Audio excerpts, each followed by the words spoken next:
Hello everyone, myself Ami Mehta, and in the computer network we discuss protocols, layer and their service model. So the first service model for the protocol layer are the OSI model. So basically there are two types of model for protocols layers. This is that is OSI model and TCP/IP model. So first we discuss OSI model.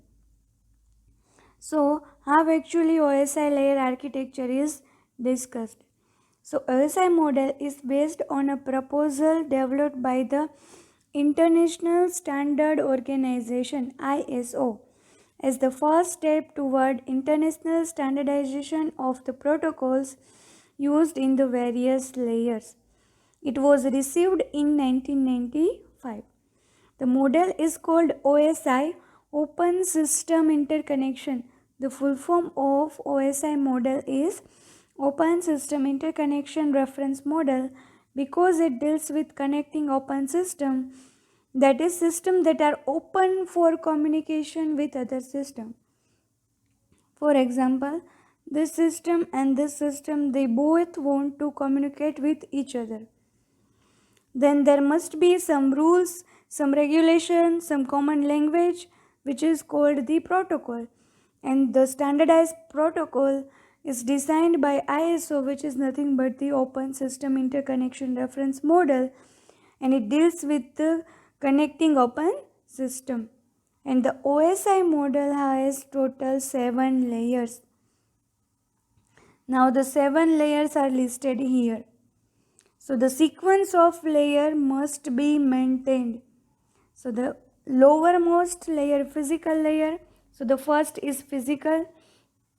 Then after data link layer, network layer, transport layer, session layer, presentation layer and application layer. So let us see the architecture model. So this is the lowermost and the first layer of the model, which is a physical layer. So this is host A, this is host B. So there are two hosts, host A and B. So this host want to do communicate with each other. So they both have the model which is OSI model. So the lowermost and the first one layer is physical. Then after data link layer. Then after network layer. Then after transport layer. Then after session layer. Then after presentation layer. And then after application layer. Same way there is a another side, physical to application. Now to communicate via one application layer to another application layer, it means the application layer of host A wants to communicate with application layer of host B. Then there is a application protocol. Same way, for communication between presentation, there is a presentation protocol, session protocol and a transport protocol. Now for network, there is a network layer host router protocol. For data link, there is a data link layer host router protocol, and for physical, it is physical layer host router protocol. So these are the protocols that is used to communicate with layers between two hosts. So host A and host B wants to communicate. So the physical layer of host A wants to communicate with physical layer of host B. Then there is a physical layer host router protocol. Now the data which is sent in physical layer, it is called bit. The data transfer in data link layer is called frame. The data which is sent in network layer, it is called packet. So this is an important point to recognize that the data called in network layer is called packet. The data is called in data link layer is called frame, and the data in the physical layer is called bit. Now let us discuss each and every layer. So first is physical layer. So the each and every layer has its own responsibility, has its own task and its own list of works to do when the two hosts wants to communicate with each other. So the physical layer, the lowest layer of the OSI model, is concerned with the transmission and reception of the unstructured raw bit stream over physical medium. It describes the electrical, optical, mechanical and functional interfaces to the physical medium and carries the signal for all of the higher layer it provides. So the first task is data encoding. So it modifies the simple digit signal pattern 1s and 0 used by the PC to better accommodate the characteristic of the physical medium and to aid in a bit and frame synchronization. So the second is transmission technique. So it determines whether the encoded bits will be transmitted by baseband. It is a digital or broadband. It is analog signaling. So via which signaling the encoded bits will be transmitted. That is the responsibility task of the physical layer. And physical medium transmission, it transmits bit as electrical or optical signals appropriate for the physical medium. Okay. So these are the tasks of physical layer. First is data encoding, then the transmission technique and physical medium transmission. Now the second layer which is data link layer. So the data link layer provides error-free transfer of data frames from one node to another over the physical layer, allowing layers above it to assume virtually error-free transmission over the link. So the error correction or the error-free transfer of data is the responsibility of the data link layer. And to do this, the data link layer provides link establishment and termination. So it establishes and terminates the logical link between two nodes. Then frame traffic control. It tells transmitting node to back off when no frame buffers are available. Then frame sequencing. It transmits and receives frames sequentially. Frame acknowledgement. It provides expects frame acknowledgements, detects and recovers from errors that occur in the physical layer by retransmitting non-acknowledged frames and handling duplicate frame receipt. Then frame delimiting.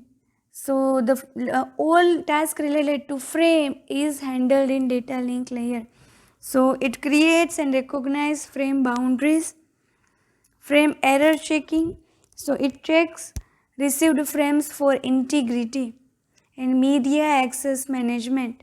It determines when the node has the right to use the physical medium. So these all are the tasks of data link layer. Link establishment and termination, frame traffic control, frame sequencing, frame acknowledgement, from delimiting, from frame error checking and media access management. Now the third one is network layer. So the network layer controls the operation of the subnet, deciding which physical path the data should take based on the network conditions, a priority of services and other factors. So which path will be taken by the packets which is actually a collection of frames which is delivered by the data link layer. So it is handled by network layer, and for that the data link for that network layer, what it do? Routing. So it routes frame among networks. It Routers can instruct a sending station to throttle back its frame transmission when the router's buffer fills up. Frame fragmentation, logical physical address mapping translate logical addresses or names into physical address. Subnet usage accounting. So, it has accounting function to keep track of frames forwarded by subnet intermediate system to produce billing information. And what will happen in frame fragmentation? So, if it determines that the downstream router's maximum transmission unit size is less than the frame size, then the router can fragment a frame for transmission and again reassembly that frames. So, this all are the tasks managed by the network layer. Now, the next layer is transport layer. So, the transport layer ensures that messages are delivered error free, in sequence and with no losses or duplication. So, it releases the higher layer protocols from any concern with the transfer of data between them and their peers. And the size and complexity of transport protocol depend on the type of services it can get from the network layer. And for a reliable network layer with virtual circuit capability, a minimal transport layer is required.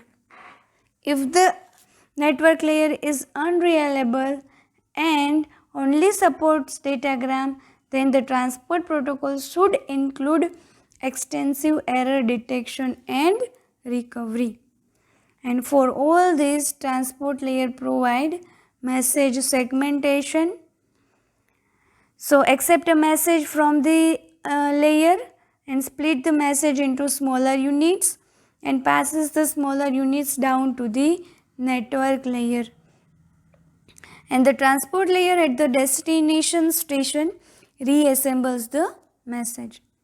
Then after, message acknowledgement. So it provides reliable end-to-end message delivery with acknowledgements. Then message traffic control. So it tells the transmitting station to back off when no message buffers are available. So typically the transport layer can accept relatively large messages, but there are strict message size limits imposed by the network layer. Consequently, the transport layer must break up the messages into smaller units or frames, prepending a header to each frame. Okay, so what a transport layer do? It accept large messages, but there is a fixed size. So what it do? It break up the messages into smaller unit.